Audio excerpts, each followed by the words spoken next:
Hoje a gente vai mergulhar fundo numa denúncia ético-disciplinar muito séria contra uma assistente social judicial lá de Varginha, em Minas Gerais. É um caso que levanta questões bem profundas sobre poder, sobre metodologia e principalmente sobre o papel dos peritos no nosso sistema de justiça. Olha, essas são as palavras exatas usadas numa denúncia formal para descrever o laudo social que está no centro de toda essa história. É uma linguagem de uma dureza que a gente raramente vê, sabe? E isso já mostra, logo de cara, a gravidade das acusações. É o nosso ponto de partida para entender o tamanho desse conflito. Então, a figura central aqui é Tenísia Messias, uma profissional com um currículo de peso, com mestrado e ocupando um cargo de fé pública. A acusação principal é que ela teria usado essa posição toda não para buscar a verdade, mas sim para validar uma narrativa que já estava pronta, com consequências que seriam devastadoras para uma família. Para começar, vamos entender a natureza dessas acusações formais.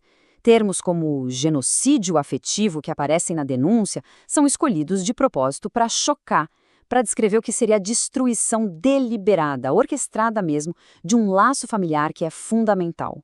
O que chama atenção aqui é a quantidade e a variedade das alegações. A denúncia não está falando de um simples erro. Ela descreve uma suposta ação coordenada, intencional, que iria desde a manipulação da metodologia até o uso do sistema de justiça por questões de gênero, o que a gente conhece como lawfare. Um dos conceitos mais fortes usados na denúncia é este aqui: epistemicídio. A acusação diz que, ao ignorar completamente a perspectiva do pai, a perita não só produziu um relatório parcial, mas ela efetivamente assassinou a versão dele dos fatos dentro do processo. Com isso, só uma narrativa ficou de pé. Ok, vamos avançar para entender como essa suposta manipulação teria sido construída. A gente vai focar agora nos detalhes da metodologia que, segundo a denúncia, transformaram um documento que deveria ser técnico numa arma dentro do processo. Essa pergunta é o eixo central da acusação. E a denúncia argumenta que a resposta está na escolha deliberada de um método falho, um método que já teria sido pensado para chegar a um resultado específico: o afastamento do pai. E este slide deixa bem claro o ponto central da queixa metodológica. O laudo foi construído ouvindo apenas um lado, o da mãe. A alegação é que essa recusa em ouvir o pai não foi por alguma limitação técnica, mas sim uma escolha estratégica para garantir que só a versão da mãe existisse no processo.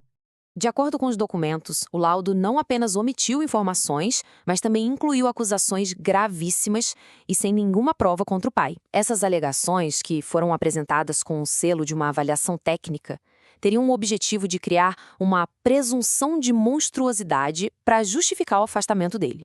E aqui tem um ponto que é crucial na denúncia, que aponta para uma manipulação da própria linguagem jurídica. Vamos entender a diferença. Relatar é simplesmente transcrever o que alguém disse, é registrar uma alegação. Agora, constatar é muito mais forte. É quando o perito, usando sua autoridade, afirma que um fato é verdadeiro. A denúncia alega que a perita relatou o que a mãe disse, mas, em outro documento, a outra parte afirmou que a perita tinha constatado aquilo como verdade. Essa troca de palavras, que parece sutil, transforma uma acusação numa verdade técnica, o que é descrito como o epicentro da suposta fraude. Agora, a gente chega numa das partes mais contundentes da denúncia, que coloca o próprio trabalho acadêmico da perita em conflito direto com a prática profissional dela nesse caso específico. O que a gente vê aqui é um contraste gritante. Na dissertação de mestrado dela, Tanísia Messias defende a totalidade social como um princípio fundamental, ou seja, a necessidade de ouvir todas as vozes para entender um fenômeno. No entanto, no laudo deste caso, ela declara com todas as letras que adotou uma abordagem unilateral. Essa contradição é usada pela acusação como a grande prova de dolo, quer dizer, de que houve uma intenção deliberada. Essa citação, tirada de um documento do processo, praticamente resume toda a acusação.